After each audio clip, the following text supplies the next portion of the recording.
Welcome to Finis Technos Industries extension of വിസന്റെ syllabus based ക്ലാസ്സിലെ മൂന്നാമത്തെ ക്ലാസ്സാണിത്. ഓക്കെ, ലാസ്റ്റ് ക്ലാസ്സിൽ കമ്പ്യൂട്ടർ സയൻസ് എഞ്ചിനീയറിംഗിലെ ഡേറ്റ റെപ്രസെൻറ്റേഷൻ റിലേറ്റഡ് ആയിട്ടുള്ള ഒരു ക്വസ്റ്റ്യൻ ആയിരുന്നു നമ്മൾ എക്സ്പ്ലെയിൻ ചെയ്തത്. ഇന്നത്തെ ക്ലാസ്സിൽ സെയിം ടൈപ്പ് ഓഫ് ക്വസ്റ്റ്യൻ ആണ് ഡിസ്കസ് ചെയ്യാൻ പോകുന്നത്. ക്വസ്റ്റ്യൻ ഇതാണ്: The 16-bit 2's complement representation of an integer is given by 1111 1111 1111 0101. Then the corresponding decimal representation is. Okay. ഇവിടെ തന്നിരിക്കുന്ന എന്താണ്? ഒരു 16 ബിറ്റ്സ് യൂസ് ചെയ്തിട്ടുള്ള ഒരു 2's complement representation of A number ആണ്.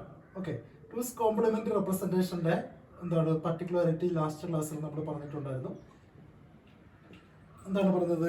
2's complement representationൽ എം എസ് ബിയിൽ എത്ര നമ്പർ ഓഫ് വൺസ് റിപ്പീറ്റ് ചെയ്താലും, infinite number of ones repeat ചെയ്താലും ഫസ്റ്റ് വൺ കഴിഞ്ഞ് ലെഫ്റ്റിലോട്ട് വരുന്ന ബാക്കി വൺസ് എല്ലാം എന്തല്ല, സിഗ്നിഫിക്കൻ്റ് അല്ല. ദെർഫോർ ഈ വൺ ഒഴിച്ച് ബാക്കി എല്ലാ വൺസിനും നമുക്ക് എന്ത് ചെയ്യാം, അവോയ്ഡ് ചെയ്യാം.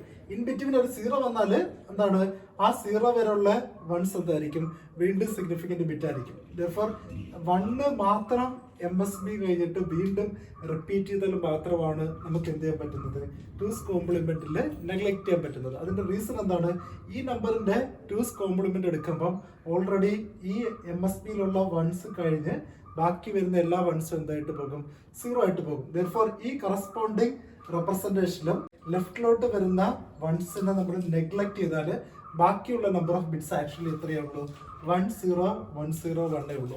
ഓക്കെ, ഇനി ഈ നമ്പർ നോക്കിയാൽ ഏറ്റവും ലെഫ്റ്റ് സൈഡിൽ എന്താണ്, 1 ആണ്. Therefore the corresponding actual decimal number എന്തായിരിക്കണം, നെഗറ്റീവ് ആയിരിക്കണം. ദെർഫോർ നമ്മൾ എന്ത് മാത്രം കൺസിഡർ ചെയ്താൽ മതി, ഈ 1നെ സൈൻ ബിറ്റ് ആയിട്ട് കൺസിഡർ ചെയ്യുക.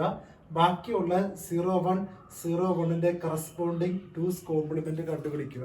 കാരണം 0101ന്റെ 2's complement എന്തായിരിക്കും, ഫസ്റ്റ് 1 വരെ സെയിം ആയിരിക്കും, 0 മാറി 1 ആയിട്ട് മാറും, 1 മാറി 0 ആയിട്ട് മാറും, ലാസ്റ്റ് 0 മാറി എന്തായിട്ട് മാറും, 1 ആയിട്ട് മാറും. ദെർഫോർ 1011 ആയിരിക്കും അതിന്റെ ആക്ച്വൽ നമ്പർ. അതിന്റെ കറസ്പോണ്ടിങ് ഡെസിമൽ റെപ്രസെന്റേഷൻ നമുക്കറിയാം. 1011 ആണെങ്കിൽ അതിന്റെ ഡെസിമൽ റെപ്രസെന്റേഷൻ എന്തായിരിക്കും, 1 + 2 + 0 + എന്തായിരിക്കും, 4 ആയിരിക്കും. അല്ലെങ്കിൽ 4 + എന്താണ്, 4 അല്ല 8 ആയിരിക്കും.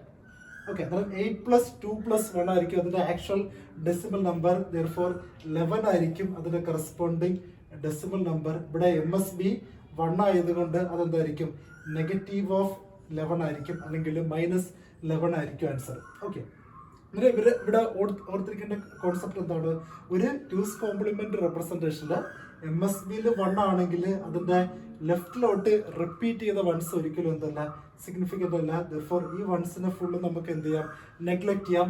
ഫസ്റ്റ് 1നെ നമ്മൾ എന്തായിട്ട് കൺസിഡർ ചെയ്യും, അതിന്റെ സൈൻ ബിറ്റ് ആയിട്ട് കൺസിഡർ ചെയ്യും. ഓക്കെ, ദെർഫോർ ആ ലെഫ്റ്റ് മോസ്റ്റ് ബിറ്റ് അല്ലെങ്കിൽ അതിന്റെ എം എസ് ബി ബിറ്റ് 1 ആയതുകൊണ്ട് അതിന്റെ ആക്ച്വൽ നമ്പർ എന്തായിരിക്കണം, നെഗറ്റീവ് ആയിരിക്കണം. അതിന്റെ ആക്ച്വൽ നമ്പർ കിട്ടാൻ വീണ്ടും നമ്മൾ എന്ത് കണ്ടുപിടിക്കണം, 2's complement കണ്ടുപിടിക്കണം. കാരണം എന്താണ്, ക്വസ്റ്റ്യനിൽ തന്നിരിക്കുന്നത് 2's complement ആണ്.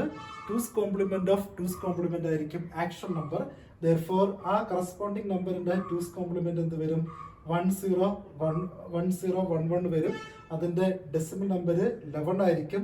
എം എസ് ബി 1 ആയതുകൊണ്ട് അത് എന്തായിരിക്കും, -11 ആയിരിക്കും. ദെർഫോർ ഓപ്ഷൻ ബി ആയിരിക്കും കറക്റ്റ് ആൻസർ.